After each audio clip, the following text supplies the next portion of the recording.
बात करेंगे ऐसे एनबीएफसी के बारे में जो आपको इजीली लोन प्रोवाइड कर देता है। पर्सनल लोन ये एनबीएफसी है, काफी अच्छा रेट ऑफ इंटरेस्ट भी आपको मिल जाता है। इस एनबीएफसी से ऊपर दिए गए कॉन्टैक्ट पे हमसे कॉन्टैक्ट कर सकते हैं।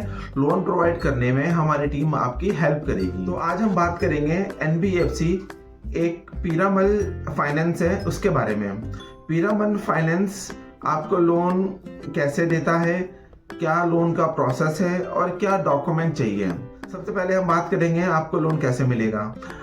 आपकी सैलरी होनी चाहिए मिनिमम 22,000 रुपये और आप किसी भी लोकेशन से हो, उस लोकेशन पे हम लोन करते हैं। पीरामल लोन करता है और हम उस लोकेशन पे लोन प्रोवाइड करवाते हैं। सैलरी का इशू, बहुत सारे व्यूअर क्या करते हैं, उनकी सैलरी कुछ आती नहीं है, रेगुलर वो लोन अप्लाई करते जाते हैं और उनको लोन मिलता नहीं है।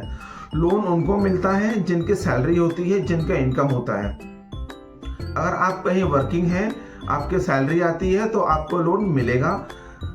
हमारे पीरामल का कुछ टर्म एंड कंडीशन से आपको मैं कंफर्म करा दूं। अगर आप इस क्राइटेरिया में फिट होते हैं तो आपको लोन इजीली मिल जाएगा। सबसे पहले आपकी सैलरी चाहिए 22,000 रुपये। कंपनी पार्टनरशिप हो या प्रोप्राइटरशिप हो या फिर प्राइवेट लिमिटेड हो या फिर लिमिटेड हो, इन सब सेगमेंट में पीरामल लोन करता है। पीएफ कटना आपका मैंडेटरी है, पीएफ आपका कटना चाहिए। आप जहां भी रहते हैं वहां पे आपकी वेरिफिकेशन होगी, घर की वेरिफिकेशन और ऑफिस के वेरिफिकेशन।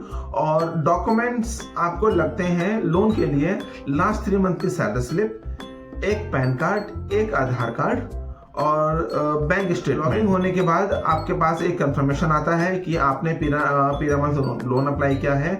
आपके पास एक वेरिफिकेशन कॉल आती है। 22,000 के सैलरी पे लोन मिल सकता है लगभग अप टू 3 लाख आपको लोन मिल सकता है।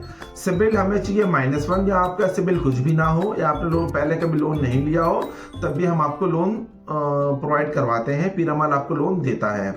अगर आपका सिबिल 700 है या 750 है तो और इजीली लोन आपका अप्रूव हो जाता है। जितना ज़्यादा आपका सिबिल स्कोर अच्छा रहेगा उतना ज़्यादा लोन अप्रूव होने के चांसेस बढ़ जाते हैं।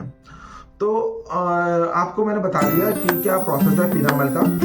अब जानते हैं कि लोन आपका रिजेक्ट क्यों होता है। लोन रिजेक्ट होने के रीज़न बहुत सारे होते हैं। सबसे पहला रीज़न है कि लोन की इंक्वायरी। जितना ज़्यादा आप अपने आप खुद से प्रोसेस करते हैं लोन और लोन आपका रिजेक्ट हो जाता है तो फिर वो आपके लोन की इंक्वायरी हो जाती है। जितना ज़्यादा आप खुद से लोन अप्लाई करेंगे, ये बात ध्यान रखिएगा, अगर आप खुद लोन प्रोसेस करते हैं ऑनलाइन या ऑफलाइन, अगर आप किसी यूट्यूबर की वीडियो देख के उससे लिंक पे जाके लोन अप्लाई करते हैं, वहाँ से लोन आपका रिजेक्ट हो जाता है। आपने बहुत सारे यूट्यूबर की वीडियो देखी और आपने लोन अप्लाई किया, तो क्या होता है, लोन रिजेक्ट हो जाता है आपका। फिर क्या करते हैं, फिर आप प्ले स्टोर पे जाते हैं। प्ले स्टोर में बहुत सारी एप्लीकेशन आती है जिससे फेमस है, बहुत सारे, जैसे नावी हो गया, क्रेडिट भी हो गया, वहाँ ट्राई करते हैं, वहाँ भी आपको लोन नहीं मिलता है। क्योंकि नावी, क्रेडिट भी, जितने भी आप हायर अमाउंट के लिए जाएंगे, 1 लाख प्लस है, 1.5 लाख या 2 लाख, तो उसमें आपकी सैलरी आना कंपल्सरी है। आपकी सैलरी वेरीफाई होगी तभी आपको कोई बैंक या एनबीएफसी लोन देता है। चाहे आप नावी में लोन अप्लाई करेंगे, चाहे क्रेडिट में, जितने भी सारे प्ले स्टोर में ऐप हैं जिसके थ्रू भी जाएंगे आप, आपकी सैलरी आना मैंडेटरी है। आपको लोन देता है 15,000 20,000 का, वो पैन कार्ड के बेस पे होता है। तो वो अगर छोटे मोटे अगर लोन अगर सर्च कर रहे हैं आप 15,000 20,000 30,000 रुपए, तो आप प्ले स्टोर से आप डाउनलोड कर सकते हैं। बहुत सारी एप्लीकेशन मिल जाती है। मंथ में अगर आप 10-12 बार लोन अप्लाई कर देते हैं तो समझ लीजिए आपको लोन मिलना नामुमकिन है। लोन आपको मिल ही नहीं सकता, ये मेरी कमिटमेंट है।